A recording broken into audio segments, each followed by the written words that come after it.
Assalamualaikum warahmatullahi wabarakatuh. Halo semuanya, perkenalkan nama saya Melvia Sufani.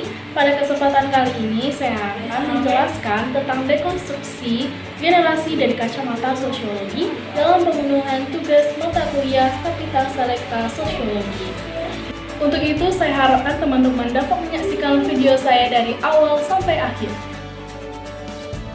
William Strauss dan Neil Howe dalam bukunya yang berjudul Generation: The History of America's Future menyimpulkan bahwa ada 4 generasi, yaitu yang pertama generasi baby boomer, yang kedua generasi X, yang ketiga generasi Y, dan yang keempat generasi Z. Baiklah, yang pertama generasi baby boomer. Generasi baby boomer merupakan sebutan untuk generasi yang lahir pasca Perang Dunia Kedua. Sebutan baby boomer adalah karena tingginya angka kelahiran bayi yang lahir pada tahun 1946 hingga 1994. Pemikirannya juga sangat tradisional dalam permasalahan investasi seperti membeli aset tanah, rumah, hingga warisan untuk keturunan. Generasi baby boomer hidup dengan teknologi yang sangat terbatas sehingga kurang mampu beradaptasi dengan cepatnya perubahan dan cenderung lebih konservatif terhadap ide maupun gagasan.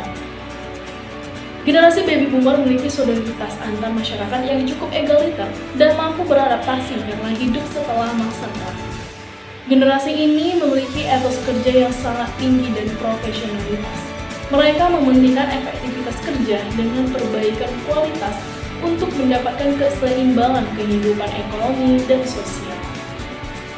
Di Indonesia, baby boomer saat ini adalah seperti kakek ataupun nenek kita yang masih hidup dengan banyak nostalgia cerita masa kecil pasca kemerdekaan. Generasi tersebut di Indonesia juga banyak yang menyaksikan perjuangan Indonesia dalam melawan penjajah. Selanjutnya yaitu generasi X.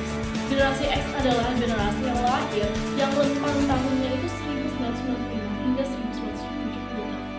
Merupakan generasi sandwich, yaitu diapit oleh 2 generasi besar, yaitu generasi Y dan Z.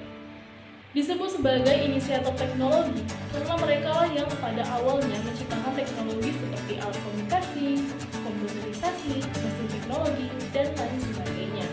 Akibatnya generasi X menjadi orang yang sangat bekerja keras dalam menciptakan inovasi untuk efektivitas kerja ke depannya. Generasi X memiliki efektivitas kerja yang tinggi dan kreatif untuk menciptakan hal-hal baru. Yang ketiga yaitu generasi Y atau milenial. Generasi Y disebut juga dengan generasi milenial karena mereka adalah orang dewasa pertama yang hidup saat pergantian tahun 2000 atau milenium. Generasi Y menjadi transisi perkembangan teknologi mutakhir seperti automasi, startup, hingga masifnya perkembangan sosial media di dalam masyarakat. Generasi Y menjadi perpanjangan tangan inovasi sebelumnya dari generasi X dalam berusaha mengembangkan ilmu pengetahuan untuk kemajuan teknologi. Generasi Y memiliki tingkat kepercayaan diri yang tinggi sehingga sangat mampu untuk memiliki kemandirian ekonomi sehingga banyak yang telah sukses dengan inovasi mereka. Namun, kemampuan untuk membangun hubungan sosial masih sangat lemah. Kecanggihan teknologi dalam berkomunikasi membuat generasi Y ini lebih nyaman untuk berinteraksi melalui media sosial.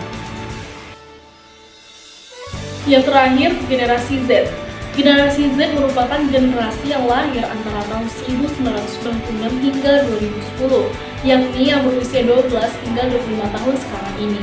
Generasi ini adalah kelompok masyarakat yang menjadi penikmat teknologi.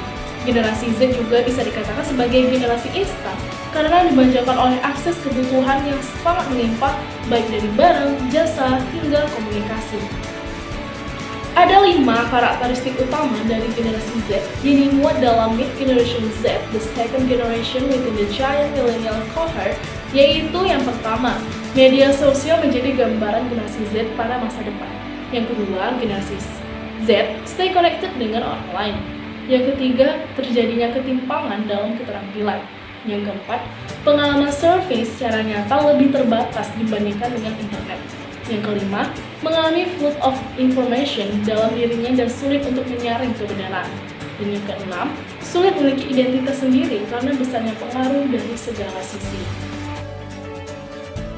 Nah, bagaimana sosiologi dalam melihat dekonstruksi generasi? Sebelum itu, saya akan menjelaskan tentang apa itu dekonstruksi. Dekonstruksi adalah penataan ulang sebuah pendekatan untuk memahami hubungan antara teks dan makna.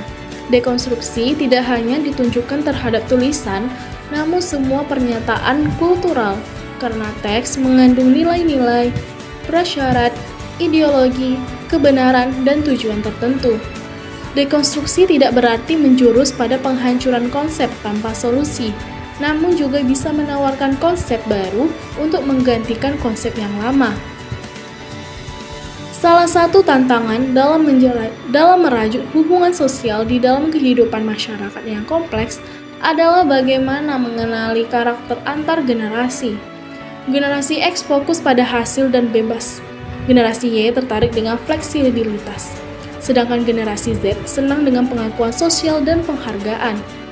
Dalam esai yang berjudul The Problem of Generation, sosiolog Mannheim menyebutkan bahwa setiap manusia akan saling mempengaruhi dan membentuk karakter yang sama seiring dengan pengalamannya melalui sosiosejarah yang sama. Spekulasi terhadap teori generasi Z terjawab melalui beberapa alasan yang memiliki dua mata pedang. Mata pedang pertama adalah generasi Z dikenal sebagai generasi yang ekspresif, spontan, multitasking, dan technoholics. Namun berbanding terbalik untuk mata pedang kedua, generasi Z juga dikenal sebagai generasi introvert, antisosial, dan instan. Berbagai macam penyimpangan sosial sudah menjadi hal yang dianggap lumrah. Kekerasan verbal pada sosial media, pajak sosial, hingga pergaulan bebas tidak lagi menjadi sesuatu yang krusial untuk dipecahkan. Stigma generasi Z memang sudah sejauh ini melekat baik di dalam persepsi masyarakat itu sendiri maupun melalui konstruksi media. Padahal generasi Z tidaklah seburuk itu. Kecurigaan masyarakat terhadap mampunya generasi Z dalam membangun sebuah negara sebaiknya harus diatasi mulai dengan mendekonstruksi kembali apa itu generasi Z. Generasi Z bukanlah generasi instan, melainkan generasi yang kreatif. Hal ini terbukti dari banyak lahirnya sistem ekonomi kreatif ciptaan generasi Z itu sendiri. Misalnya, tingginya semangat creative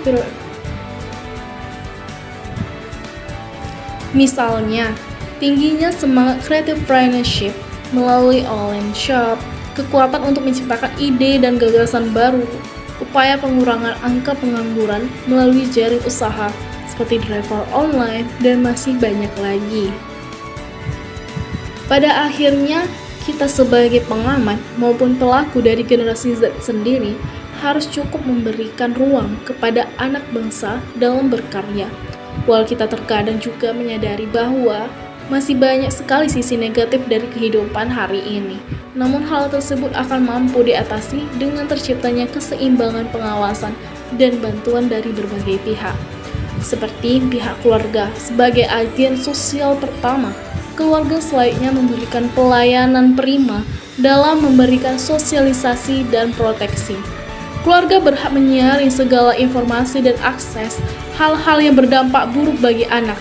Selain itu, sekolah sebagai lembaga pendidikan formal sangatlah potensial untuk selalu memberikan edukasi untuk tetap cerdas berteknologi. Terakhir, untuk advokator, kita persilahkan kepada pemerintah dalam memberikan ruang-ruang gerak generasi Z dalam berkarya dan melayani mereka dengan baik. Demikian yang dapat saya sampaikan, terlebih kurang saya mohon maaf. Wassalamualaikum warahmatullahi wabarakatuh. Terima kasih.